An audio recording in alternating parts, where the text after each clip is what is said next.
Сайн байцгаана уу? Хэлгүй орчуулагч байна. Энэ суугаараа би болсон бодит гэмт хэрэгүүдийг баримтад тулгуурлан чимээгүй өгүүлэх болно. Бүгд найрамдах Солонгос улсын нийслэл Сөүл хот бол аюулгүй орчин хөгжил хууль дүрмтэй гэж олон улсад тооцогддог. Ялангуяа Ганнам дүүрэг нь баян чинээлэг хүмүүс алдарчнууд бизнесийн томоохон корпорацууд төвлөрсөн бүс нутаг гэдгээрээ алдартай. Хүмүүс энэ дүүргийг аюулгүй амжилтын бэлэгдэл гэж итгэдэг байсан. Гэвч яг энэ дүүргийн зүрхэнд олон жилийн турш хинт ч мэдэгдэхгүй аимшигт гэмт хэрэг үргэлжилж байжээ. Энэ хэрэг нь Барнинг сан нэртэй шөнийн клубтэй шууд холбоотой юм. Барнинг сан клуб нь Сөүл хотын Ганнам дүүргийн Бонгийн саа руу гудамжинд байрлах Ли Меридийн чөчөд буудлын доод давхарт үйл ажиллагаагаа явуулж байсан. Тансаг чөчөд буудлын доор байрладаг учраас гадаадын жуулчид баян бизнесмэнүүд ихээр ирдэг байв.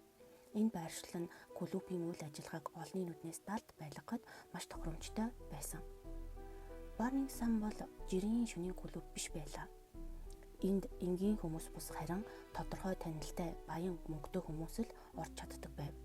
Клубын хамгаалалт маш чанга хяналттай бөгөөд хамгаалагчид хэнийг оруулахгүйг шийддэг байжээ.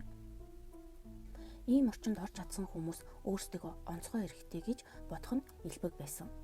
Клубт орж ирсэн эмэгтэйчүүдэд эхлээд анхаарал халамж үзүүлдэг байв. Үнэгүй ундаа, VIP ширээ, хөгжим, бүжиг бүхэн таатай мэт санагдана. Гэвч энэ таатай уур амьсгал удаан үргэлжилдэггүй байжээ. Зарим ундаанд эмэгтэйчүүд мэддэхгүйгээр масууруулах үйлчилгээтэй бодис хийдэг байсан нь дараа нь тогтоогдсон. Эдгээр бодисын нөлөөгөөр хүн ухаан балартуулж биеэ хянах чадваргүй болдог. Ой санамж, хэсэгчлэн эсвэл бүрмөсөн алддаг. Ийм байдалд орсон эмэгтэйчүүд юу болж байгааг ойлгох чадваргүй болдог байв. Дараа нь тэднийг клубын доторх хаалттай өрөө эсвэл чөчөд буудлын өрөөнд авч ордог байсан. Эдгээр өрөөнүүд нь гаднаас харахад жирийн VIP өрөө мэт боловч бодит байдал дээр хүчирхийлүүлдэх орчин болж хувирдаг байжээ. Тэнд бэлгийн хүчирхийлүүлдэж зарим тохиолдолд бичлэг хийдэг байсан нь нотлогдсон. Хамгийн аимшигтай нь хохирогчид дараа нь сэрэгтээ юу болсныг бүрэн санахгүй байдаг байв. Зарим нь биеийн өвдсөн, гэмтсэн байдалтай сэрнэ. Зарим нь утас эд зүйлээ алдсан байдаг. Гэхдээ юу болсон, хэн тэнд байсан, ямар үйлдэл хийснийг огт санахгүй байжээ. Эдгээр хүчирхийллийн бичлэгүүд хаашаа явдаг байсан бэ гэдэг асуулт дараа нь гарч ирсэн. Мөрдөн шалгалтаар Какао Талк дээрх хаалттай чат өрөөнүүд илэрсэн. Эдгээр чатад бичлэг, зураг, хүчирхийллийн талаарх яриа ил тод байжээ. Зарим оролцогчид эдгээрийг тоглоом мэтээр ярилцаж байсан нь олныг зочроосон. Чат өрөөнүүдэд дараагийн клубт хэнийг урих, хэнийг бэлдэх талаар ярьдаг байсан нь тогтоогдсон.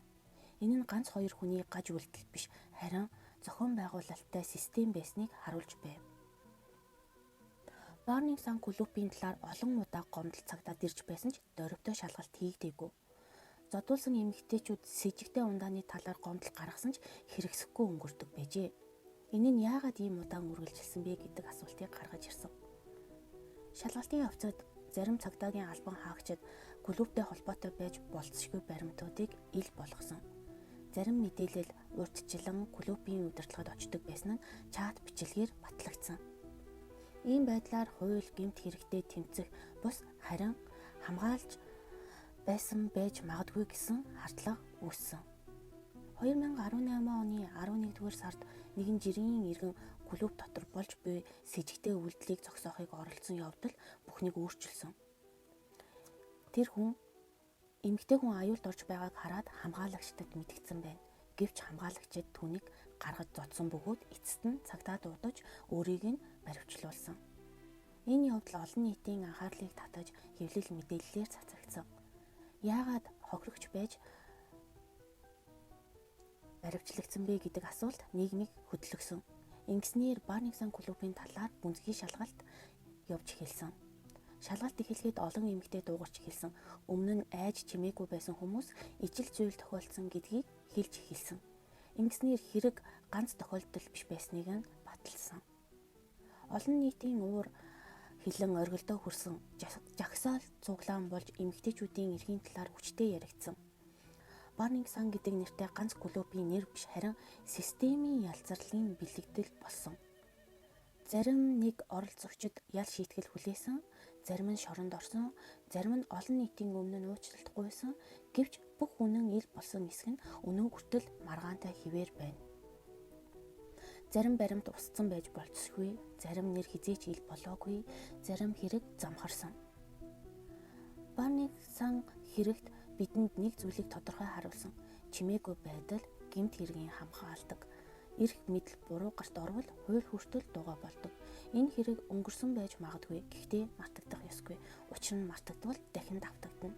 Чимээгүй байсан ч үнэн оршсоор байдаг. Хэлгүй орчуулагч сууг байлаа. Энэ хүртэл танд миний видео таалагдсан бол лайк дарж бас намайг дагаарай. Тэгвэл би цаашдаа илүү их бичлэг хийх урам зориг авах болно. Баярлалаа.